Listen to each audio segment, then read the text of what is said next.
सिद्धानं नमो आयर्याणं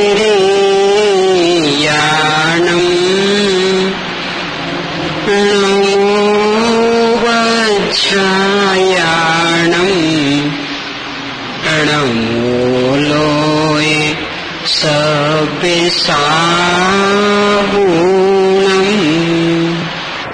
अपन ने 6 बिंदु चुने हैं, उनमें से 3 बिंदुओं पर तो चर्चा हो गई। सबसे पहला तो ये कि बुद्धिपूर्वक स्वयं पर का भेद विज्ञान करते हुए आत्मबल बढ़ाएं। दूसरा कि जो वो परिस्थिति बनी है उसका वास्तविक निमित्त कारण क्या है, इसकी खोज करते हुए शुभाशुभ कर्मों का विचार करें। तीसरा कि वस्तु व्यवस्था, आगे बैठ के शैतानी नहीं, बिल्कुल शांत बैठ, नहीं तो पीछे बैठो, मेरा भी उपयोग बदल जाता उससे। बिल्कुल शांत बैठना हो तो बैठना आगे, और सोना भी नहीं। देखो कोई भी ऐसी शैतानी करता है ना, तो अकेले उसका ही बुरा नहीं होता, कहने वाले का उपयोग बदलता तो उसका भी बुरा हो जाता, और फिर उसका असर सुनने वालों पर भी पड़ता तो उनका भी बुरा हुआ। यानी कितनों के अच्छे कार्य में अपन ने विघ्न डाला, तो इससे जो अंतराय बंद होगा कब कब भोगना पड़ेगा फिर इसका फल। इसलिए बहुत सावधानी पूर्वक, और जिनको ऐसी कोई समस्याएं हो ना तो पीछे बैठा करें, आगे उनको ही बैठने दिया करें कि जो पूर्ण एकाग्रता से शांत चित्त से जागरूक रह करके सुनने की क्षमता रखते हो। और ये विशेषताएं जिनमें नहीं हो तो उन्हें पीछे बिठाना। तो तैयारी कैसे करें इस पर चर्चा अपनी चल रही। तो विश्व व्यवस्था और वस्तु व्यवस्था का विचार करें। इन 3 पर चर्चा होने के बाद में जो चौथा बिंदु अपन ने छेड़ा वो ये कि भौतिक संसाधनों के प्रति का आकर्षण बुद्धि पूर्वक नष्ट करने का प्रयास करें, क्योंकि वह आकर्षण एक ऐसा आकर्षण है कि जिसके पीछे, जिसके कारण अपन संयम को एक ओर रखने को तैयार हो जाते। और संयम अकेला संयम नहीं एक ओर रखा जाता, संयमी जीव, संयम का प्रतिपादन करने वाले शास्त्र और संयम के परम आराधक देव जिनेन्द्र भगवान, इनके ऊपर से भी विश्वास डगमगा जाता। तो कैसे कैसे करें, इसके ऊपर अपन विगत 3 दिनों से चर्चा कर रहे हैं। काफी कुछ चर्चा तो हो चुकी, भोजन संबंधी, पानी संबंधी, उठने बैठने संबंधी, पहनने ओढ़ने संबंधी, इन सब विषयों पर तो चर्चा हो गई। कल इसके बाद जहां अपन ने विषय छोड़ा था वो ये कि सामाजिक चिंतन धारा बदलने का प्रयास करें। यानी अभी समाज में जो एक धारा चल पड़ी कि यदि अस्पताल आदि में मरण हो तो उसके घर के व्यक्तियों को समाज बहुत अच्छी दृष्टि से देखती। हाँ बेटा उधार रहा, देखो कंजूसी नहीं की, बराबर जितना बस चल सकता था अंतिम क्षण तक किया, उपाय नहीं था तो क्या कर सकते। और यदि कदाचित कोई बेटा ऐसा ना करे, वो घर में ही समाधि की तैयारी करते हुए और वैद्य डॉक्टरों की शरण में नहीं जाकर सहधर्मियों की शरण ले और उसमें प्राणांत हो, तो समाज में ही कुछ ऐसी सोच बन गई कि उस बच्चे को ठीक ढंग से जिंदा रहना भी मुश्किल कर दे। टोक टोक के गए, कंजूस था, इतना सारा पिता कमा के दे के गया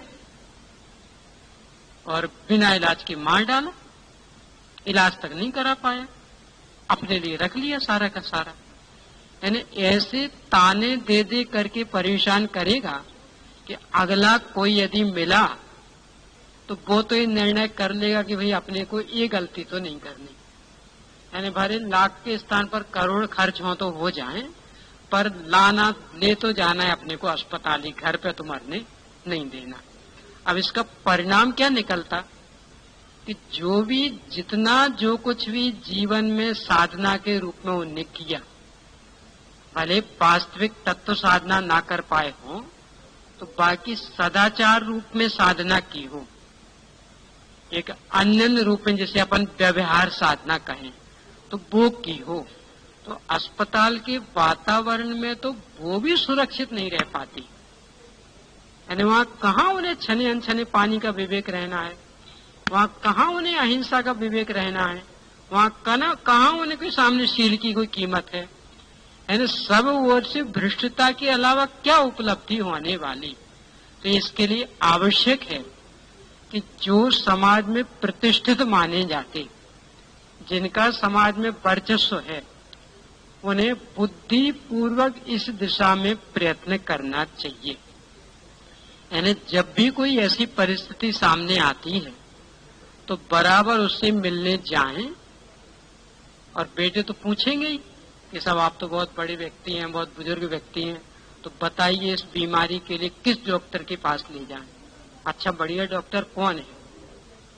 तो इस बात को तो बुद्धिपूर्वक पूर्ण कराने का प्रयास करें, और इस बात को उस बेटे के भी गले उतारने का प्रयास करें कि बेटा क्या होने वाला अस्पताल ले जाने से, बढ़िया से बढ़िया डॉक्टर की शरण में तुम चले भी जाओगे तो क्या वे इनकी आयु की निषेध बढ़ा देंगे?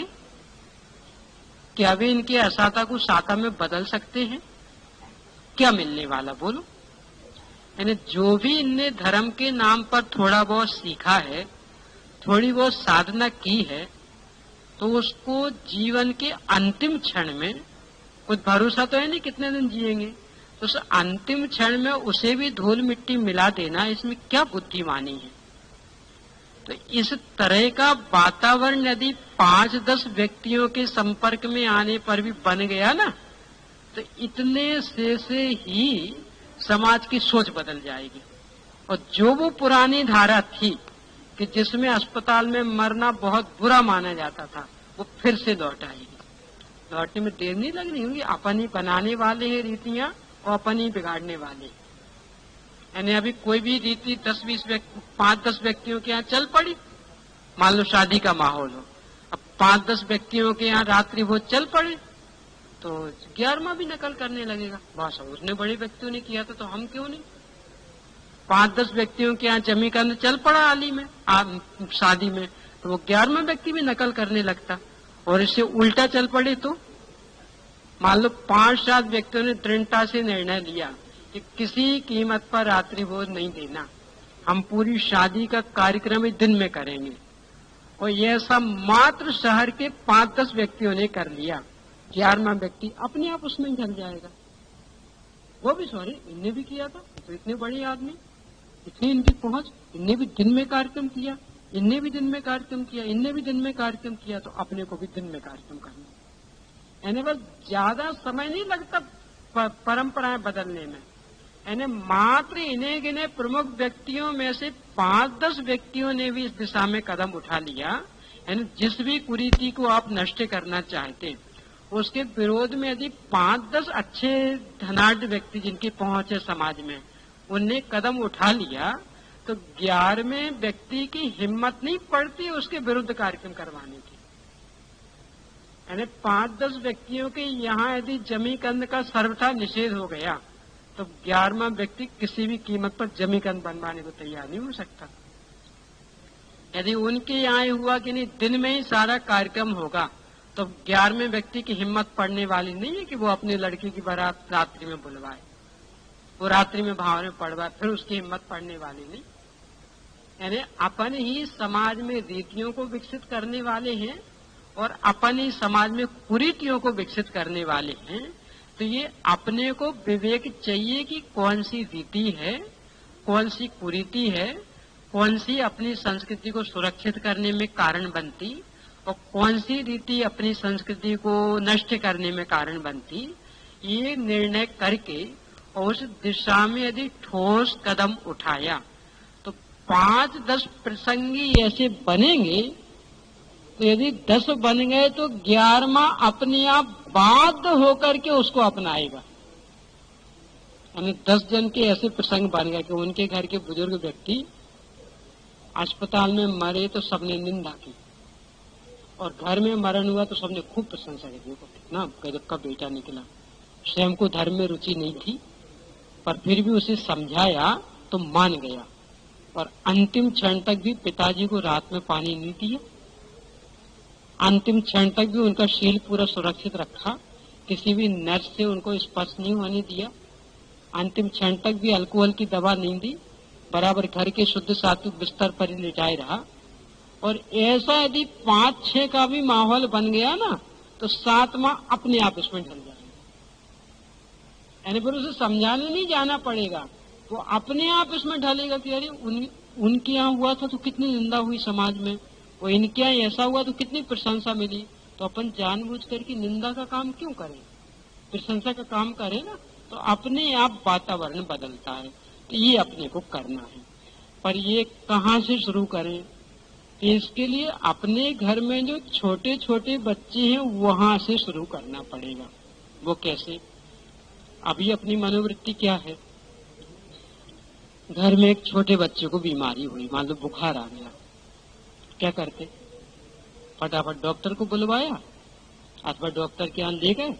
ज्यादा धनाढ्य होंगे तो घर पे बुलवा लेंगे, ज्यादा धनाढ्य नहीं हुए तो वहां ले जाएंगे, और एक इंजेक्शन लगवा दिया, टेबलेट दे दी, और फिर भी उसको ज्यादा कुछ परेशानी हो रही हो तो कहलवा करके कि सब इसको तो कोई पेन क्लीनर खिला दो।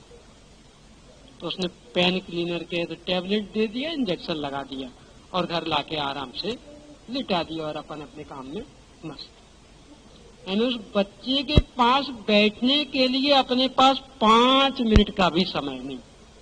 उसके बाद दवा दारू कर दी और अब आराम से वो लेटे अपन अपने काम में मस्त हो जाए। तो ये जब अपन उसके साथ करेंगे तो उसके कोमल मन में संस्कार बैठ जाएगा ना कि यदि कोई बीमार हो तो ऐसा करना पड़ता है। ये बीमार तो क्या करना पड़ता कि अस्पताल ले जाना पड़ता, वहाँ दवाई इंजेक्शन आदि करवाना पड़ता है, और यदि ज्यादा तकलीफ हो रही हो तो कोई एक आध पेन क्लीनर खिला देनी पड़ती है, और आराम से घर पे लाके उड़ा देना और अपने काम में मस्त हो जाना। क्योंकि अभी वो तो जैसा आप करेंगे वैसा सीखने वाला है ना। तो यदि आपने उसके साथ ऐसा किया तो वो भी ये सीख जाएगा, और फिर कदाचित आपके ऊपर वो परिस्थिति बनी तो आपके साथ भी वो ऐसा ही करेगा। यदि आप कहेंगे कि नहीं अस्पताल नहीं जान, तो कोई बात नहीं, हम यहीं बुलाए देते। तो जो सारा वो अस्पताल में होना था वो यहाँ घर में करके और आराम से आपको लिटा देगा, अपने काम में मस्त हो जाएगा। और यदि उस बच्चे के साथ में आपने अपनी सहृदयता बताई, अपनी सहानुभूति व्यक्त की, और बराबर उसके पास बैठ करके वो समझाया, नहीं बेटा बीमार तो आज तो क्या करे, अपन ने पहले पाप किए हैं तो उसकी सजा तो भोगनी पड़ेगी, अपनी करने का तो फल है, पर घबराने नहीं पड़ता ऐसा। आखिर अपनी करने का फल किसको दोष दिया जाए? तो क्षमता रखो, अपने पंच परमेष्ठी भगवान शरण है, धर्म शरण है, उनकी शरण लें तो नियम से असातट टलेगी। और फिर बराबर जिसका भी उसके सुनने में मन लगता तो उसको सुनाने का प्रयास अधिक किया, और उससे उसका उपयोग बदल गया, और ऐसा 2-4 बार भी घर में हो गया, तो उस कोमल मन में ये बात जच जाएगी कि यदि कोई बीमार होता है तो ऐसा करना पड़ता। यानी कोई बीमार होता है तो नमोकार मंत्र सुनाना पड़ता, बीमार होता है तो कोई भजन सुनाना पड़ता, बीमार होता है तो उसके पास बैठ करके सांत्वना देनी पड़ती। ये उसके मन में संस्कार बैठ जाएगा। तो जब आप बीमार होंगे तो यदि दवा लेते हैं तो भले बाकी भी वो करे, और उसके साथ में ये भी करेगा। यानी उसको लगेगा कि ये बीमार है तो इनके पास हम बैठे, इनको कुछ सांत्वना के 2 शब्द कहें, इनको कुछ सुनने की भावना हो तो हम सुनाएं, इनसे कुछ वार्तालाप करें। वो भी इस तरह का प्रयोग करना शुरू कर देगा। तो ये अपना कर्तव्य है। यानी यदि छोटों से अपन अपने प्रति ऐसा करवाना चाहते हैं तो अपना कर्तव्य है कि जब छोटों के ऊपर वो प्रसंग बनता तो अपन वैसा करें। अभी तो स्थिति क्या है, कितने घरों में ऐसा देखा, बच्चा बीमार, अब दवा आदि दे दी और पेन क्लीनर का इंजेक्शन भी लगवा दिया तो उससे थोड़ी राहत हो गई। अब क्या करना, अपने को तो अपना काम करना है ना, घर गृहस्थी संभालनी है, उनके पिताजियों को अपने धंधा व्यापार संभालना, तो बैठने की फुर्सत किसे है। अब बेटा स्कूल तो जा नहीं रहा, बीमार है, तो क्या करना, तो एक आध अपनी वीडियो कैसेट मंगा दी कि ले बेटा ये देखते रहना। तो क्या करे भाई, समय तो पास करना, स्कूल जा नहीं रहा, होमवर्क कर नहीं रहा, उसमें मन नहीं लग रहा, तो आराम से बस वीडियो कैसेट देखता रहे। और नहीं तो टीवी पे ही आजकल कोई कम आइटम थोड़ी आते, तो वो ही सेट कर दिए, और नहीं तो कोई भी वीडियो कैसेट मंगवा दी कि तो आराम से ऑन लेट, ये चालू है देखता रहे। तो वो भी यही करेगा कि जब आपके ऊपर वो परिस्थिति आएगी तो वो भी वहीं टीवी हॉल में बिल लेटा देगा आपको, तो चालू कर देगा कि आराम से आप देखो और हम अपने काम में लगे हैं। है ना, जो आप उसे सिखाएंगे वही तो वो आपके साथ करेगा ना। तो यदि आपने उसे उसके साथ एक किया कि जब उसके ऊपर वो आपत्ति आई थी तो आपने उसको धर्म की शरण में ले जाने का प्रयास किया, कुछ संबोधन देने का प्रयास किया, अपने हाथ पैर आदि से उसके हाथ पैर आदि की सेवा शुश्रूषा करने का प्रयास किया। देखो, कहने को तो लगता है कि जमाना कितना आगे पहुंच गया, धन की बहुलता बहुत बहुत हो गई, पर जब देखते हैं तो लगता है कि माँ की ममता भी कितनी हीन होती जा रही। यानी बच्चा बीमार होता है तो समय पर दवाई देने का काम तो भले माँ कर दे, पर यदि उसके हाथ पैर दर्द हो रहे होंगे तो इतना पूछने की तैयारी उसकी नहीं है कि ला बेटा दर्द हो रहा है, हम पता है बुखार में कितना कितना दर्द होता, लाओ थोड़े से हम हाथ पैर दबा दे। ये नहीं होता, दवाइयां दे दे, पेन क्लीनर खिला देंगे। हाथ पर दुख रहे हो ना तो वो कौन सी भी गोली आती वो खिला देंगे कि जिससे हाथ पर ना दुखे।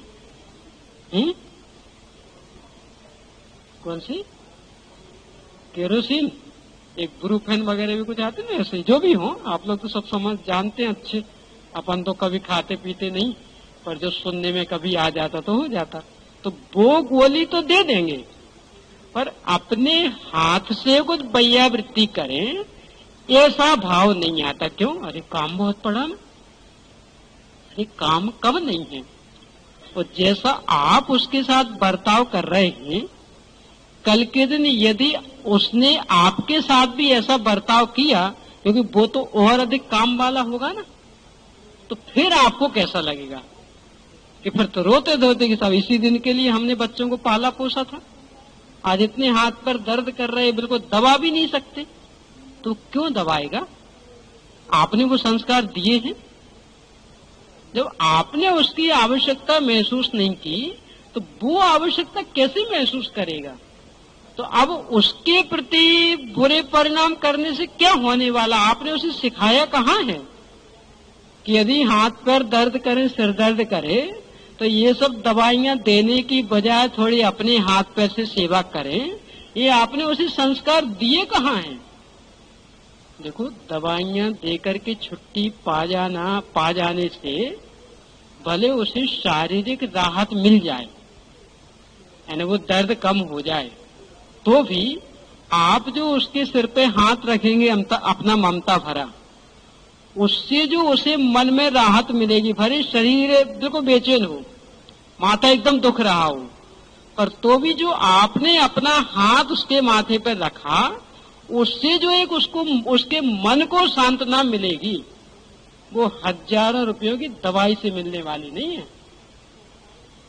और जब आपकी सांत्वना वो पाएगा तो चूंकि स्वयं महसूस कर रहा ना कि इतने संकट के काल में हाथ हमें कितना सहारा दे रहा, यानी उसे लग रहा कि हाँ हमारा कोई है। अन्यथा तो दवाई देकर के जब अपन यहाँ वहां हो जाते हैं ना, तो अंदर में ऐसा महसूस करता, अरे रे कोई नहीं है हमारा। यानी माता पिता आदि सब कोई घर में होने पर भी बिल्कुल अनाथ जैसा लगने लगता। तो जो उसके मन में अंदर अंदर एक कुड़न जैसी होती है, एक अंदर टीस जमती, तो वो जब आपके ऊपर वैसा प्रसंग बनता तो उस पर उतरती सारी। तो वो भी आपको ऐसे ही वातावरण बना देगा कि जैसे आपका इस दुनिया में कोई नहीं है, बस पड़े रहो अकेले। तो ये संस्कार यदि अपन ने उस बच्चे को दिए तो अपने ऊपर प्रसंग आने पर भी वो करेगा।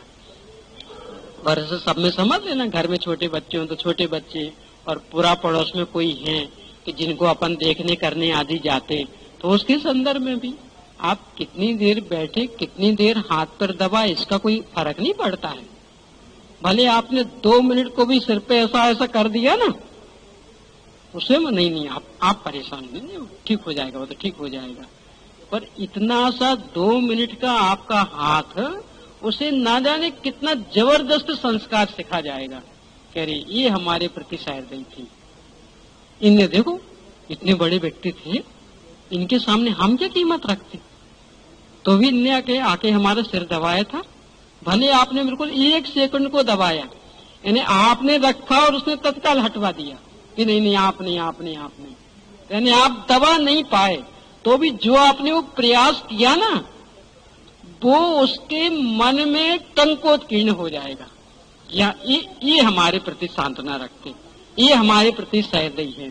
तो जब आपके ऊपर वो आपत्ति आएगी तो वो भी उसका ऋण चुकाए बिना नहीं रहेगा, वो भी आपके प्रति वैसी सहृदयता का व्यवहार करेगा। और उसका परिणाम ये निकलता कि उस स्थिति में जो परिणाम में संक्लेशता होने लगती कि देखो तो कितने स्वार्थी हैं, कितना कितना हमने इनके साथ किया, और आज कोई 2 मिनट के लिए हमारे पास बैठने को भी तैयार नहीं। तो ऐसा सोच करके जो परिणाम में संक्लेशता होती है, उस संक्लेशता से अपने आप बच जाएंगे। तो ये तैयारी करें अपन। और ये कब संभव, कि जब इन भौतिक संसाधनों के प्रति का आकर्षण टूटे, तो कि वो टीवी दिखलाना ये कोई उपाय नहीं है, उससे उसका मन नहीं बहलेगा। ये कोई वीडियो फिल्म ला करके चालू कर देना ये कोई उपाय नहीं है, उससे उसके मन को सांत्वना मिलने वाली नहीं है। अभी इस समय तो आपके सहृदयता की उसको आवश्यकता है, इस समय उसको आपकी वात्सल्य की आवश्यकता है, इस समय उसे टीवी की आवश्यकता नहीं है। तो वो आपका 2 मिनट का वात्सल्य भी उसको अंदर से गदगद कर देगा, अंदर से उसके चित्त को हिला देगा, और वो हिला हुआ चित्र, भीगा हुआ चित्त आगे जाकर के आपके लिए भी वैसी सेवा शुश्रूषा का वातावरण बना देगा। ये देखो कभी करके देखना तो ख्याल में आएगा कि कितना बड़ा काम किया है अपन ने। यानी आपकी 2 मिनट की भी सक्रिय शारीरिक सेवा उसके मन में किस तरह से जम जाती, और फिर वो आपके प्रति कितना समर्पित हो जाता कि जब भी प्रसंग बनता और दूसरे ये आपने किया ना, तो उसे भी वही याद आती कि अरे हम तो कोई त्यागी तो नहीं थी, और तो भी इनने हमें धर्म की शरण में दिलाई, डॉक्टर आदि की शरण से हटाया, तो ये तो त्यागी है, तो इनको हम डॉक्टर की शरण में कैसे ले जाएं? इनने हमें जिस शरण में लाके खड़ा किया था, हम भी उस शरण में इनको लाके खड़ा करें।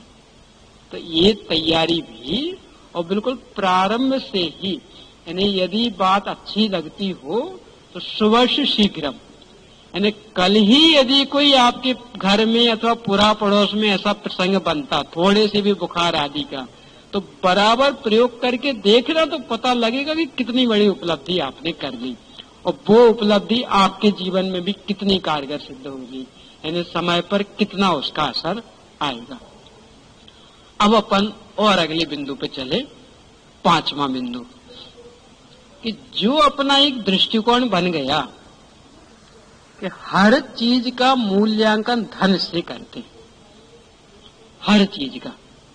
अभी थोड़े धनी हो गए हो ना, और दूसरा पड़ोस में मान लो कोई साधारण सी परिस्थिति वाला, तो जब पुण्य पाप का खेल है, सब तरह के व्यक्ति हो ही सकते, तो ये तो जाएंगे नहीं, और जाएंगे तो थोड़ी सी दूरी बनाते, वो बेचारे साधारण है, अपन धनी है, तो थोड़ी सी दूरी पर, मतलब आर्डर चलाते हुए, तुमने ऐसा कर दिया उसका, वो दवा दे दी कि नहीं दे दी, वो रस वगैरह पिलाया कि नहीं पिलाया, कौन से डॉक्टर को दिखाया। यानी ऐसे दूरी बनाते हुए जैसे आर्डर चला रहे हो ना, क्यों, अपन तो धनी है ना, वो तो साधारण सी परिस्थिति वाला, तो यानी अपना धनीपन बताते हुए मिलने जाएंगे। तो जो वो रोगी है, उस समय जिसे सांत्वना की आवश्यकता थी, आपके ऐसे व्यवहार को देख करके आपके प्रति असहृदय बन जाता। कह रहे तो धनी, देखो कैसे धनीपन बखारा इनने, वहां गए थे तो कितने अपने हाथ से सारा, अपने बेटे को सारा हाथ से करते रहते, और यहाँ बड़े आर्डर चला रहे थे, आराम से बैठ गए थे कुर्सी पर और वहां से आर्डर चला रहे थे। अरे वो ले आना, वो पानी ले आना, उसको पानी पिला दो, अरे वो ले आना उसको। तो ये जो अपना व्यवहार है धनी पने के कारण, ये उस कोमल हृदय में इतनी दृढ़ता से बैठ जाता है कि उससे धनी और गरीब की खाई इतनी गहरी हो जाती कि उसे पाटे भी आप पाट नहीं पाएंगे। यानी गहरी और बढ़ती जाएगी, उसकी गहराइयां कम होने वाली नहीं। तो ये सब कब छूटे कि जो अपने को हर दृष्टि से मां धन का ही मूल्यांकन करने की आदत बन गई, वो आदत छूटे। और वो किसके बल पर छूटेगी कि धन की नश्वरता का, धन की असारता का, धन की क्षणिकता का निरंतर विवेक रहित तो छूटेगा। क्या लगता है धन अपना? वो जो एक कहावत है ना, जहां काम आवे सोई कहा करे तलवार। तो जहां आपके मीठे दो शब्द काम आने वाले हैं, वहां आपके 2 करोड़ रुपए भी काम आने वाले नहीं है। यानी यदि कोई संकट में उलझा हुआ है और आपने इतना कह दिया, अरे नहीं घबराना नहीं, ऐसा नहीं समझना, कोई नहीं तुम्हारा, हम हैं साथ में हैं। अब भले इतना ही कह करके आप चले गए और कुछ नहीं किया, तो इतने से उसकी मरम पट्टी हो गई। शरीर की मरम पट्टी हो चाहे नहीं हो पाए चाहे नहीं, पर मन में तो उसके राहत मिल गई। और भले ये नहीं कहा आपने, और उसके ही अगल बगल में जो खड़े उसको 2 करोड़ रुपए भी क्यों ना दे गए हो, किलो ये रुपए ले जाओ इसको अस्पताल, और जो भी हो करा खिलाओ, तो भी उसका उसके मन पर कुछ असर नहीं पड़ना। तो यानी पैसा कहाँ काम आने वाला, और जिस पैसे के बल पर अपन अकड़ रहे हैं उसका स्थायित्व है। वह अकृत पुण्य जैसी घटना चाहे जिसके जीवन में घटित नहीं हो सकती, तो आज के वातावरण में तो कितना कितना हो सकता। चाहे जहां बम गिर जाए, चाहे जहां भूकंप आ जाए, तो क्षण भर के धनी और क्षण भर में रोडपति हो जाते। तो जिस समय अपने ऊपर वैसी परिस्थिति होगी और सामने वाला कोई धन के घमंड में आकर के अपने साथ वैसा बर्ताव करेगा, तो कैसा लगेगा अपने को। तो ये धन की नश्वरता आदि का विचार करते हुए एक सामान्य मनुष्यता का व्यवहार यदि करना अपन सीखेंगे, तो समझ लेना कि अपने को भी यथावसर उस तरह का वातावरण मिल पाएगा। और वो कैसे कि जिस संपत्ति पर अपन रीझ रहे हैं ना, जिस संपत्ति के सामने आज अपने पैर जमीन पर नहीं टिक रहे, उसका रूप क्या है। नाटक समाचार में लिखा पंडित बनारसी दास जी ने बहुत अच्छा,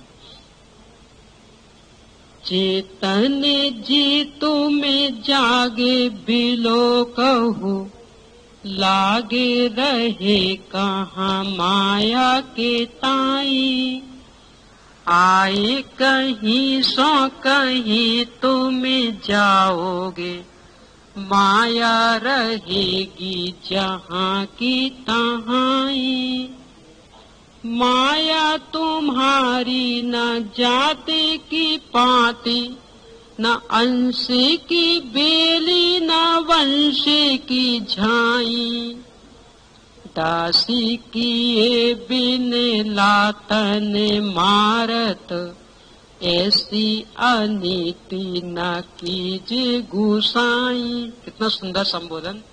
हे गोस्वामी, हे भगवान आत्मा, ऐसी अनीति मत करना। ये संपत्ति तुम्हारी लगती कौन है?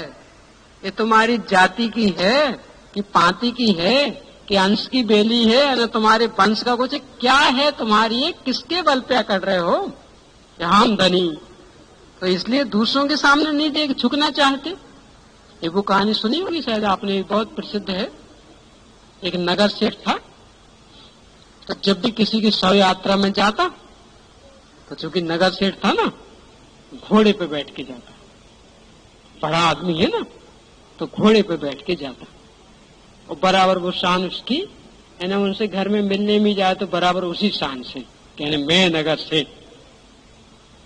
लोगों को बहुत बुरा लगे, कह रही इंसानियत भी इसमें नहीं है। अरे धनी होगा तो हम कब कह रहे हैं कि तुम धनी नहीं हो, पर अभी इंसानियत के नाते हमसे मिलने आए हो, तो एक इंसान जैसे होकर के तो आओ। पर कहीं कौन नगर सेठ के विरोध में कौन आवाज उठाए? तो कहा तो कुछ नहीं, पर दिन सबके एक जैसे तो नहीं रहते। एक दिन उसके घर में भी मातम बनने का प्रसंग आ गया, उसकी पत्नी का स्वर्गवास हो गया। अब समस्या, तो सारे नगरवास ने संकल्प कर लिया, ये अपने घरों में भी जब ऐसे प्रसंग बने थे तो घोड़े पे बैठ के आया था ना, तो अपन भी एक एक गिराएगा घोड़ा सही भले, पर इसको सबक सिखाने के लिए अपन भी वही नाटक करेंगे। तो सब अपने अपने घोड़े लेके चलने को तैयार हो गए। अब वो अर्थी उठाए तो उठाए कौन? नहीं, सब तो घोड़े पे चल रहे, कौन उठाए? बड़ी समस्या। सब अपनी अपनी शान में मस्त, सब आराम से, जैसा वो जाता था ना जैसी शान में, तो वैसे सबने अपनी अपनी शान भी बताई। आखिरकार उस प्रसंग में भी उसे हाथ जोड़ के निवेदन करना पड़ा, माफी मांगते हुए, कि हमसे बहुत बड़ी गलती हुई, जो हम इस पैसे की शान में तुम लोगों को छोटा देखते रहे, और तुम लोगों के मातम के प्रसंग में भी हमारा धन पने का गर्व नहीं छूटा।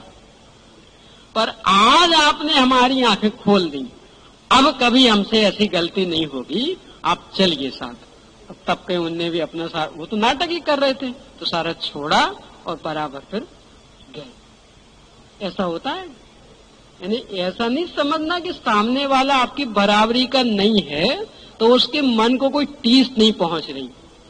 आखिर सैनी पंचेंद्री तो है ना, सोचने विचारने की क्षमता तो उसमें भी है ना। भले इतना पुण्य उसके पास नहीं है कि वो आपके विरुद्ध कोई आवाज उठा सके, यानी आपसे को दो कटु शब्द कह सके, इतना पुण्य भले उसके पास नहीं है, पर यह